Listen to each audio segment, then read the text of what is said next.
This week it's Robert E. Lee. I noticed that Stonewall Jackson's coming down. I wonder, is it George Washington next week, and is it Thomas Jefferson the week after? You know, you really do have to ask yourself, where does it stop?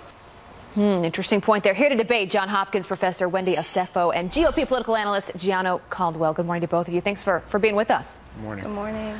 All right, this has become really a hot button issue and a big debate around this country. Wendy, where do you fall on this? To be quite honest, the takedown of the Confederate Soldiers Monument in my home state of Durham, North Carolina, it's beyond a monument. This is about hatred. This is about white supremacy. And to have Heather Heyer killed on U.S. soil by Nazis, DeAndre Harris beaten and bludgeoned by Nazis, this is not talking points here. This is not partisanship. This is human life. And as a mother, to hear the president of these United States not sit here and condemn what has happened as a black woman of two black boys, my heart bleeds. This is not talking points here. This is personal. And we as a nation, as a country, have to do better. Gianno, do you agree with that? Do you think, they're good people on both sides of this debate. We talk about keeping these statues up. People that I've talked to say this is about history. How do we move forward? How do we learn from those mistakes if we just tear everything down? You know, I come today with a very heavy heart. Last night I couldn't sleep at all because President Trump, our president, has literally betrayed the conscience of our country, the very moral fabric in which we've made progress when it comes to race relations in America. He's failed us. And it's very unfortunate that our president would say things like he did in that press conference yesterday when he says, well, there's, you know, good people on the side of the Nazis. They weren't all Nazis. They weren't all white supremacists. Well, Mr. President, good people don't pile around with Nazis and white supremacists. Maybe they don't consider themselves white supremacists and Nazis, but certainly they hold those views. This has become very troubling, and for anyone to come on any network and defend what President Trump did and said at that press conference yesterday is completely lost and the potential to be morally bankrupt. No. I am sorry. I believe that, and I'm being very honest. As someone who's been talking about these issues for a very long time, I'm sorry that this is where we are right now, and I hope the president learns a lesson from his press conference on yesterday.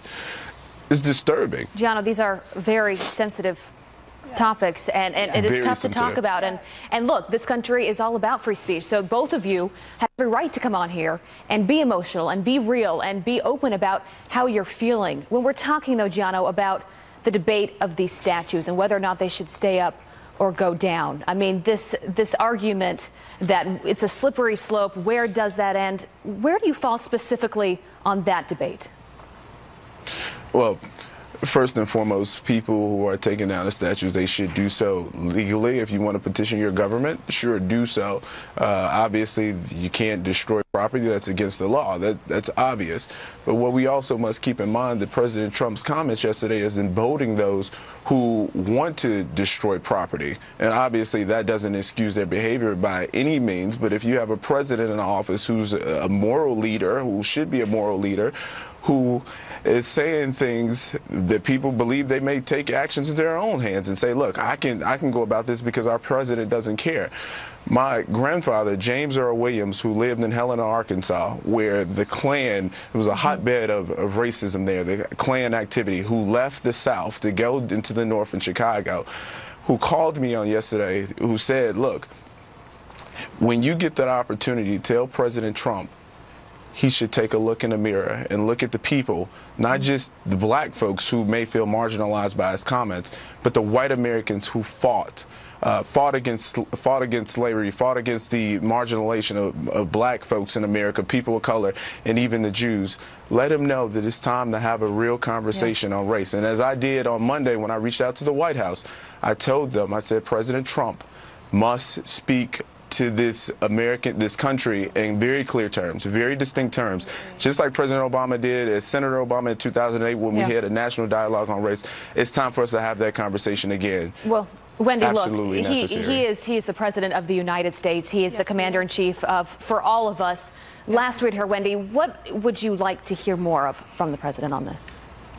I would like the president not to use inflammatory terms. We are all healing. We need to come together as a country. We need leadership. We need moral leadership. We do not need anyone who does anything nefarious to people who are citizens of this country to feel as though they are empowered. That's not what we're here for. People are hurting. My colleague on the other side of the aisle and I are both tearing up. This is beyond talking points. This is beyond partisanship. We need to come together as a country. It's not politics. These are raw emotions. And our president needs to speak from his heart and bring us together, because right now we are a nation divided. All right, Wendy, Gianno, strong emotions there. And, you know, it's a tough debate. We appreciate you coming on and being open. Thank you both for being here. Thank you.